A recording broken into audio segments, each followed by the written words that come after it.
Hi students, I am Upasana. Welcome to win study.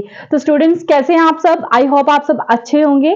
तो आज हम स्टार्ट करने जा रहे हैं एक्सरसाइज 13.6। हमारी जो 13.5 एक्सरसाइज है वो कंप्लीट हो चुकी है। तो आज हम डिस्कस करने जा रहे हैं एक्सरसाइज 13.6 का क्वेश्चन नंबर 1। तो स्टूडेंट्स स्टार्ट करते हैं। हमें क्वेश्चन नंबर 1 में क्या बोल रहे हैं? बोलते the circumference of the base of a cylindrical vessel is 132 centimetre and it's height 25 centimetre. How many litres of water can it hold? देखिए स्टूडेंट्स, यहां पे बात की जा रही है एक ऐसे वेसल की जो कि सिलिंड्रिकल शेप का है और हमें यह बताया गया है कि circumference of the base of A cylindrical vessel is 132 centimetre and it's height 25 centimetre. तो देखो स्टूडेंट, सबसे पहले क्या करना है, आपको क्वेश्चन को अच्छे से रीड कर लेना है कि आखिरकार हमें क्वेश्चन में बोल क्या रहा है। उसके बाद जैसे जैसे हमें बोलता जा रहा है वैसे वैसे हमें कंटिन्यू करते जाना है। जो पूछा है फिर वो भी निकल आता है। एटलीस्ट जो चीजें दी होती है उनका यूज करना होता है। अब बात हो रही है सर्कमफ्रेंस की। अब आपको इतना तो पता है कि सर्कमफ्रेंस क्या होती है। सर्कमफ्रेंस मतलब बाउंड्री, एरिया होता है बीच का पोर्शन। जैसे इन्होंने क्या कहा the circumference of the base of A cylindrical vessel is 132 centimetre. ठीक है, तो अब मेरी बात सुनो। जो इसकी बेस क्या हुआ, सिलिंड्रिकल। क्वेश्चन को समझने की कोशिश करो। जैसे मान लो ये एक सिलेंडर है, ठीक है, और सिलेंडर का बेस क्या हुआ, यही तो हुआ, ये बेस है, यहां पे टिका है तो ये बेस ही हुआ। अब बेस मतलब इसकी बात की गई है, यही हुई ना बाउंड्री। अगर एरिया होता तो बीच के पोर्शन की बात होती। सर्कमफ्रेंस क्या होती है, ये साइड साइड की बाउंड्री, ये साइड साइड की बाउंड्री क्या होती है, सर्कमफ्रेंस होता है। और जाने कि आपको ये बोलने की कोशिश कर रहा है, अगर मैं इस बाउंड्री को इस तरीके से खोल दूं, मतलब ये जो सर्कमफ्रेंस है सिलिंड्रिकल के बेस का, वो कितना 132 सेंटीमीटर है। ठीक है, यानी कि एक टाइप की आपको क्या दे दी गई है, ये लेंथ ही दे दी गई है सिलिंड्रिकल की बेस की, है ना। बोलता हाउ मैनी, हाइट आपको पता चल गया सिलेंडर की 25 सेंटीमीटर। ओके, 25 सेंटीमीटर है। आगे देखो, बोलता how many litres of water can it hold. अब बोले इस सिलेंडर में कितना पानी, मतलब ये जो सिलेंडर है ये कितना पानी होल्ड करके रख सकता है। क्वेश्चन को समझने की कोशिश करो कि ये जो सिलेंडर है ये कितना पानी होल्ड करके रख सकता है। अब हमें सब कुछ पता है और बता भी दिया गया है कि 1000 centimetre cube is equal to 1 litre. यानी कि सबसे पहले तो आपको यह पता करना पड़ेगा कि इस का वॉल्यूम कितना है, इस सिलेंडर का वॉल्यूम कितना है। अगर वॉल्यूम पता चल जाए तो आप थोड़ा आइडिया लगा सकते हैं कि इसमें कितना पानी आएगा। जैसे मान लीजिए कि आप क्या करते हो, मैंने क्या किया, आपसे कोई जैसे मान लो आपने घर पे कोई फंक्शन है, कुछ भी है, तो आपने पानी स्टोर करके रखना है। तो आपने जितना पानी मंगवाया है आपको इतना तो पता होना चाहिए ना कि आपके पास वो बर्तन है उतना। तो आप क्या देखते हो, उसका अंदर अंदर का क्या देखोगे, वॉल्यूम ही देखोगे कि इसमें इतना पानी आ सकता है या नहीं आ सकता। उसी तरीके से सबसे पहले काम क्या है हमारा, वॉल्यूम निकालने का, कि हमें वॉल्यूम तो पता चले। उसके बाद वाटर है जो वो तो वैसे भी लीटर में आता है, आगे की आगे देखेंगे। पहले वॉल्यूम तो पता चले, जाने कि हमें कहीं ना कहीं क्या करना पड़ेगा, वॉल्यूम निकालना पड़ेगा। ठीक है बेटा, खैर जो जो चीजें दी हैं वो लिख लो। Circumference of base is equal to 132 centimetre. अब ये सर्कमफ्रेंस ऑफ बेस, यानी कि बेस क्या है आपका, सर्कुलर, और सर्कुलर का सर्कमफ्रेंस यानी कि सर्कमफ्रेंस ऑफ सर्कल। तो हमें ये पड़ा याद तो आ रहा है हल्का हल्का। सर्कमफ्रेंस ऑफ सर्कल क्या होता है, 2 पाई आर, है ना। तो क्या आप सर्कमफ्रेंस ऑफ बेस है जो बेस है जो कि आपका सर्कल है, क्या आप इसकी जगह 2 पाई आर लिख सकते हैं या नहीं लिख सकते? Because circumference of circle is equal to 2 pi r. ठीक है, अब देखो ये किसके इक्वल है बेटे, 132 सेंटीमीटर के। अब 2 पाई की वैल्यू आपको नहीं बोला गया 3.14 लेने को, तो आपने 22/7 ले लिया। अब रेडियस तो हमें नहीं पता तो उसको एज इट रहने दीजिए। अब देखिए यहां पे r रहने दीजिए, ये 132 है, 7 डिवाइड हो रहा है, यहां आके क्या हो जाएगा मल्टीप्लाई, अपॉन में क्या आ गया 2 × 22, 2 1 2, 2 6 12, 2 6 12। अब 11 6 जा 66, 11 2 जा 22, 2 1 जा 2, 2 3 जा 6, बचा क्या 3 मल्टीप्लाई 7, आर कितना आ गया 21 सेंटीमीटर, क्योंकि हाइट सेंटीमीटर में है।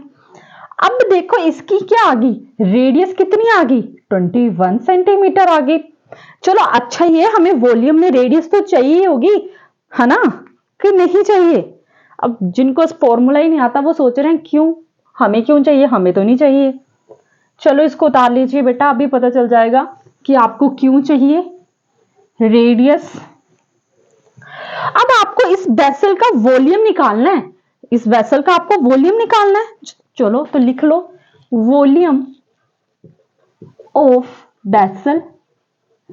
अब जितना आप समझ पा रहे हैं कि जो ये वेसल है ये सिलिंड्रिकल फॉर्म का है, जितना आप समझ पा रहे हैं ये जो वेसल है ये सिलिंड्रिकल फॉर्म का है, तो इट मींस हमें वॉल्यूम किसका निकालना है, सिलेंडर का। तो वॉल्यूम ऑफ सिलेंडर क्या होता है, पाई आर स्क्वायर एच। तो यहां पे कर लीजिए पाई आर स्क्वायर एच, ठीक है। आगे पाई की वैल्यू 22/7, रेडियस कितनी है 21 मल्टीप्लाई 21, हाइट कितनी है 25, 7 1 जा 7, 7 3 जा 21, 22 इंटू 3 इंटू 21 इंटू 25, इसका आ गया 66 मल्टीप्लाई 21 को 25 के साथ मल्टीप्लाई किया, 5 1 जा 5, 5 2 जा 10, 2 1 जा 2, 2 2 जा 4, 5 2 5, और ये कितना आ गया 5 2 5, 5 2 5 को 66 के साथ मल्टीप्लाई किया, 6 5 जा 33 बचे, 6 2 का 12, 13 14 15, 15 1 बचे, 6 5 जा 30 31, 6 5 जा 33 बचे, 6 2 का 12, 13 14 15, 15 1 बचे, 6 5 जा 30 31, 0 5 6 4 3, कितना आ गया 3 4 6 5 0, ठीक है। और किस में आ जाएगा बेटा, ये सेंटीमीटर है ऐसे तो, लेकिन आप निकाल क्या रहे हो, वॉल्यूम निकाल रहे हो, जन की एरिया। तो अब मेरी बात सुनिए बेटा, आपको पता है वॉल्यूम वो किस में आएगा, क्यूब में, तो ये आ गया सेंटीमीटर क्यूब। लगा पता, मल्टीप्लाई भी करके बता दिया आपको मैंने, ठीक है। अब वॉल्यूम पता चल चुका है स्टूडेंट्स हमें, अगर हमें वॉल्यूम पता चल चुका है तो अब आप ये तो पता लगा ही सकते हो कि इसमें पानी कितना आएगा, कितना वाटर ये होल्ड करके रखेगा। तो लिखिए water it can hold, water it can hold is equal to volume के साथ मल्टीप्लाई कर देंगे किसको, ये जो आपको दिया गया है। तो आपको क्या दिया गया है कि 1 लीटर में 1000 सेंटीमीटर क्यूब होते हैं। ऐसे क्यों किया, क्योंकि हमें वाटर सेंटीमीटर क्यूब में नहीं चाहिए, हमें लीटर में चाहिए। जब आपको शॉप में लेकर कुछ भी लेके आनी होती है कोई चीज, तो आप सेंटीमीटर क्यूब में नहीं लेकर आते, आप लीटर में ही लेके आते हैं। वाटर इज अ लिक्विड, ठीक है। तो अब देखो वॉल्यूम कितना है आपका, ये आपने वॉल्यूम निकाला है बेटा, तो यहां पे लिख दीजिए 34650 मल्टीप्लाई, यहां पे सेंटीमीटर क्यूब भी है, 1 litre upon 1000 centimetre cube. Centimetre cube से सेंटीमीटर क्यूब कैंसिल, 0 से 0 कैंसिल आउट, ठीक है जी। अब 3465 अपॉन में 100 बचा। अब देखो 2 के बाद पॉइंट आएगा तो कहां आएगा, पीछे से 34.65, तो वाटर लीटर में, क्योंकि लीटर ही तो बचा और आपके पास, ठीक है। तो इतना पानी होल्ड करके रख सकता है ये जो आपका सिलिंड्रिकल वेसल है ना, ये कितना वाटर को होल्ड करके रख सकता है 34.65 लीटर। लगा पता, आया समझ, मजा भी आता है आपको मेरे साथ पढ़ने में, जा ऐसे ही है। और आई होप अब आपने पढ़ना तो शुरू कर ही दिया होगा, कर दिया है। अच्छा मैं एक चीज पूछूं, किसके साथ ऐसे ऐसे होता है कि जब क्लास में टीचर आती है और पूछती है क्लास का टॉपर कौन है, और फिर कुछ बच्चे ऐसे होते हैं जो तो बोल देते हैं मैम ये है टॉपर, और कुछ ऐसे होते हैं जो मन में ऐसे करते हैं टॉपर को ही पूछते हैं, हमें तो पूछते ही नहीं है। ऐसा फील होता ही होगा किसी ना किसी बच्चे के साथ। कईयों को ये लगता होगा कि टीचर पार्शियल है टॉपर के लिए, है ना, ऐसा होता है किसी के साथ। देखो बेटा अगर होता है तो मुझे कमेंट्स में जरूर बताइएगा, ठीक है।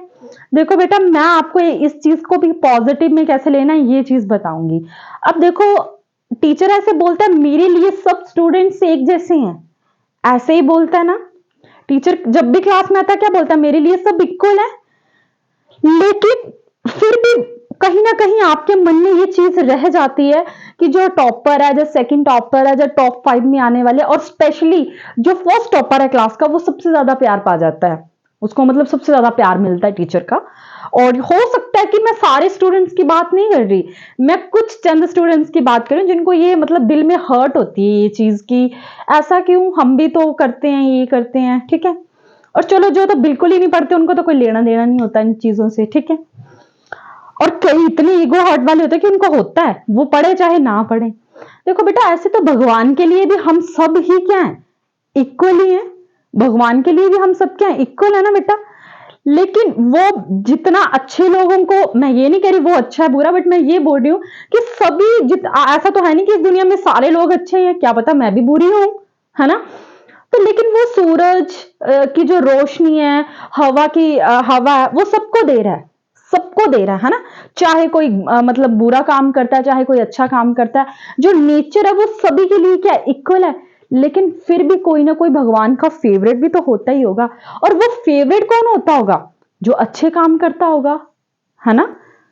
उसी तरह टीचर का भी वही होता है। ऐसे तो वो सभी को लेक्चर देता है, सभी को उतना ही समझाएगा, सभी को प्यार करेगा, लेकिन उसका ऑटोमेटिकली वो फेवरेट बन जाता है जो वो कर रहा, मतलब उस चीज पे, मतलब मान लो मैं आज आपको पढ़ा रही हूं और आप उस पर पढ़ रहे हैं, और अगले दिन जब मैं टेस्ट लेती हूँ आपका, तो आप अच्छे नंबर लेते हैं, तो ऑटोमेटिकली वो बच्चा क्या हो जाता है, प्यारा लगने लग पड़ता है ना।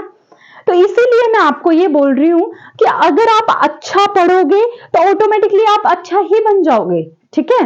इस एग्जाम्पल को अपने माइंड में लेके चलिएगा कि आपको ये नहीं करना। आप खुद सोचो ना, अगर आप अच्छा काम करने लगो ऑटोमेटिकली, अब आप कुछ स्टूडेंट होंगे जो एवरेज में होंगे, लेकिन वो एकदम से पढ़ना शुरू कर देंगे ना, तो टॉपर का पता क्या होता है, उसने तो अपनी लिस्ट में सेकंड टॉपर को ही रखा होता है सिर्फ, हाँ ये मेरे से आगे नहीं जाना चाहिए, समझ गए। लेकिन आपका क्या, आपको आपकी लिस्ट में तो कभी टॉपर होता ही नहीं होगा, कभी सोचा ऐसे, वो सोचता भी नहीं होगा कि ये मेरे से आगे चला जाएगा। और आपको ये मन में भावना भी नहीं लेकर आनी कि हमें टॉप ही करना है। आपको सिर्फ इतना करना है कि जो क्लास में करवाया जाता है, जो आप पढ़ाई करते हैं, आपको डेली इतनी पढ़ाई करनी है, मतलब करनी ही है। आपको कोई मैटर नहीं है कि क्लास में फर्स्ट कौन आ रहा है, सेकंड कौन आ रहा है, आपका मोटिव ये नहीं होना चाहिए। आई रिपीट अगेन, आप मेरी बात को गलत मत लीजिए लेना। मैं आपको सिर्फ इतना बोल रही हूँ कि आपका फोकस टॉपर या टॉप करने में या फर्स्ट आने में नहीं होना चाहिए, आपका नॉलेज गेन करने में होना चाहिए, ठीक है। और नॉलेज गेन हो गया तो फिर तो आपसे आगे कोई जा ही नहीं सकता, है ना। और इस चीज को ये भी नहीं है कि आपसे आगे कोई नहीं जा सकता, मैं जस्ट ऐसे बोल रही हूं कि अगर आप फोकस करते हैं अपने नॉलेज पे, तो फिर तो आपको डर ही नहीं है ना किसी चीज का। तो प्लीज स्टूडेंट्स, मुझे नहीं लगता इससे बेहतर कोई मोटिवेशनल होगी आपके लिए। आप प्लीज पढ़ना तो शुरू कीजिए, देखो कैसे घर में भी प्यार मिलता है आपको, बाहर से भी, क्योंकि मैंने फील करी है कुछ चीजें ना। बच्चे जो थोड़े ऐसे होते हैं ना पीछे बैठने वाले, जहाँ उनको बीच में, शायद मैंने ऑब्जर्व करा हो किसी स्टूडेंट का, तो मुझे फिर याद आ गया, तो मैंने सोचा मैं आपके साथ भी शेयर करूं, क्योंकि आपके साथ शेयर करना बातें मुझे अक्सर अच्छा लगता है। तो ठीक है, तो आप पढ़ना तो एक कदम तो बढ़ा के देखो आप, ठीक है। और फेल भी हो जाते हो ना बेटा, आप फेल होना भी बुरी बात नहीं है, अगर आप नेक्स्ट टाइम उससे कुछ सीखते हैं, ठीक है। मैं ये चीज पता नहीं कितनी बार बोल चुकी हूं कि आपका गिरना एक हादसा हो सकता है, लेकिन वहीं पड़े रहना आपकी गलती, ठीक है। आप सीख क्या रहे अपनी गलतियों से, ये बहुत ज्यादा मैटर करता है। तो आई होप स्टूडेंट्स की मेरी तो चलो बातें खत्म ही नहीं होंगी। आई होप स्टूडेंट्स कि आपको मेरा क्वेश्चन समझ आया होगा और मेरी वीडियोस भी अच्छी लग रही होंगी। अगर आपको मेरी वीडियोस अच्छी लग रही है तो प्लीज प्लीज मेरे चैनल को सब्सक्राइब करें, अपने फ्रेंड्स के साथ भी जरूर शेयर करें। And thank you so much मेरी वीडियोस को देखने के लिए।